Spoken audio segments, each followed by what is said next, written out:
You know what, Dan? I was trying to think of a different idea for a video with you, and I thought, what would I like to know about you, particularly?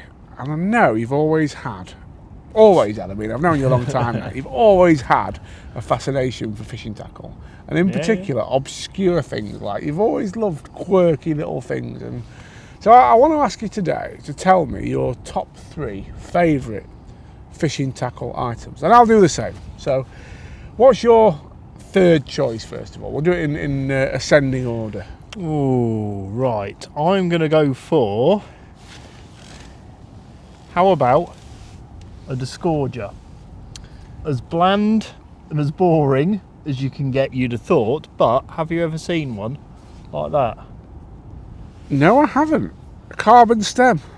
Yep, but that isn't the main kind of selling point. It's good, the carbon stem, as it makes it, you know, nice and thin. Yeah. But the actual main part of it is that is like a slammo design, but a tiny little slammo. Ah, okay. So you can use that on size 20 hooks, 24 hooks, tiny little hooks, and I use that for all my roach and silverfish fishing.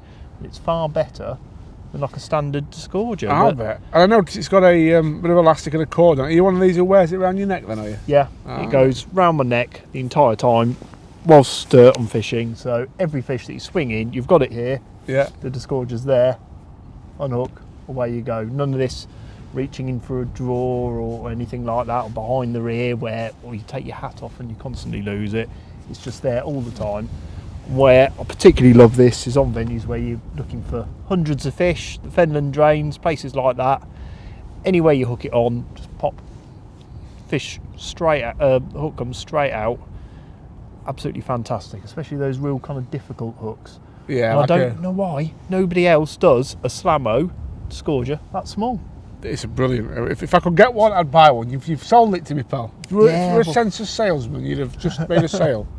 Well, maybe the census salesman should have tried a little bit harder, because sadly they're discontinued. You cannot get hold of these anywhere. So I have this one, and I have a spare one at home, and unfortunately, I haven't either. Oh. Well, right, third choice for me. I'm going to go with this stuff. Bristle grease. Like, not specifically this pot, although I have had this pot for a long time. It lasts years, this stuff, doesn't it? But it's one thing I wouldn't be without in my tackle box, because we all have it. There are times when you have a pole float and you need it dotted down, and you put a number 12 on and it sinks, and you take your number 12 off and it's that much bristle. This just helps you absolutely fine-tune your float presentation, I think.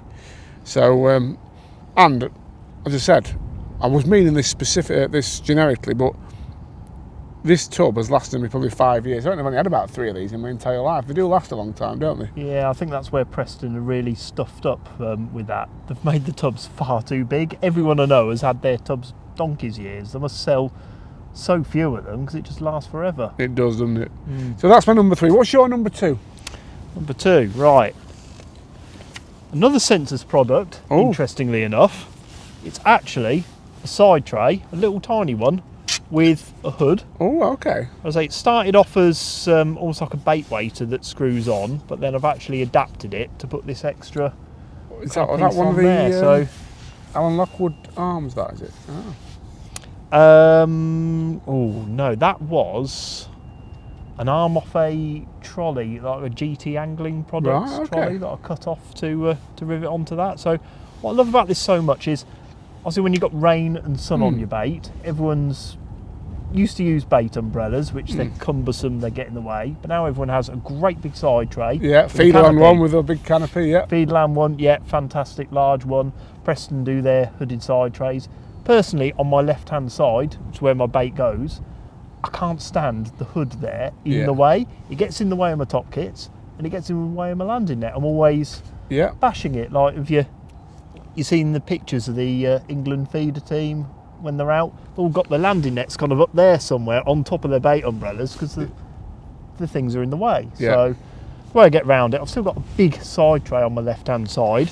I've got this little hooded one that just sits there where it's out of my way, and just my smaller hook bait items that are going to get wet sit underneath it. Perfect. I actually have a a larger hooded one the other side, where all my spare bait and worms and stuff goes out in the sun. So just a little bit of bait at a time in this tiny little I like side it. tray. I like it a lot. Very niche, very me. I'm sure nobody else has a little bit of kit like that, but Well, it works for you, mate. So I can't why fish not? without Why it. not? That's my Yeah. question. Right, number 2 for me, and it's these things. It's Garbolino shot pliers. Now, there's all sorts of fancy makes of shot plier. I've paid up to like 20 quid for some before. I think even Garbolino do some fancier ones than this that are like 20 quid. Cresta do some. There's lots of different kinds out there. These, I love them. They're the simplest, cheapest, but they're the best. Just a little flat-edged plier, which I use for nipping on shots and stock.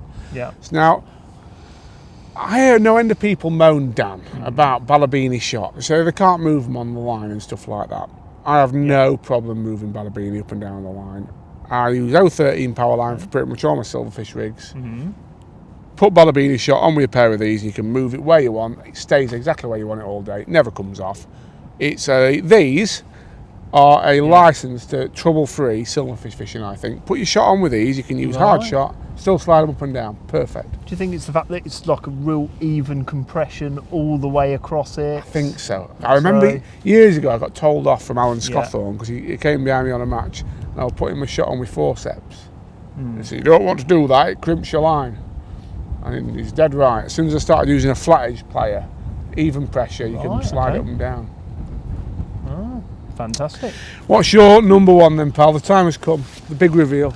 It is a catch clicker. Now this What the hell's that? is a very interesting bit of kit. It's not quite a clock, it's not quite a stopwatch, it's not quite a fish counter. It's the whole lot all kind of built in together. So it's designed for feeder fishing where you want to maybe count your fish, you want to use a stopwatch. So you imagine you're catching quite a few fish. Yep. For every fish, you're clicking it, you're pressing stop on your reset, on your stopwatch, you're pressing reset, and then you're pressing it again. So every fish, that's 4 button presses. Yep. Well, this, it's just 1 button press, no matter what you do. If you've caught a fish, you can press counter 1. If you've caught a different kind of fish and you want to use the second counter, or you want to use a second keep net, you press counter 2. Or if you didn't catch a fish and you're just recasting, you press the try button.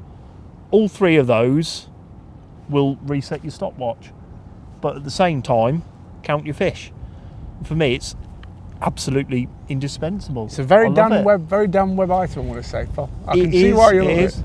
And it's It wouldn't work for me. I can It's see not, why it's, you like it's it. not just something that I use for feeder fishing now for the stopwatch. It's great. I just use it as a clicker when pole fishing. I can see how long ago I caught my last fish. Like you could be doing something and you say, well, I'm catching a roach every minute. Then you make a change and I'm catching a roach every minute and a half. Never thought of it like that. Or That you makes try sense. your chopped worm line and you think, oh, I haven't had a bite on this. You know, I'm missing out on all these small fish. Do I need to quickly go back? How much time have I wasted?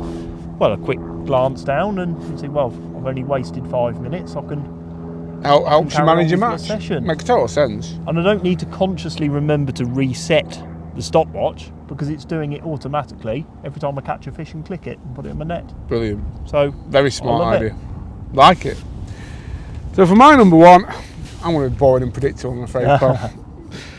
It's a Preston Chianti pole floats. I've got a vast collection of these and I just have yet to find a better silverfish pattern. Like, honestly, I honestly think these catch me so many fish through the winter because they're so sensitive. You can dot them down, and I think the biggest thing is how they help you present your bait. Like, they sort of follow a strung pattern down better than any other float yeah. that I know. So you can really sort of read how your bait's falling and see any bites on the drop. So yeah, boring and predictable, but I just couldn't get past it. That's my number 1, I think. That's one of the real old purple Chiantis as well, isn't it? Yeah, yeah. So- I don't like the new ones, I'll be honest. I just like the old vintage. I've got a nice box full thanks to a few people who've generously given me some Yeah. old ones.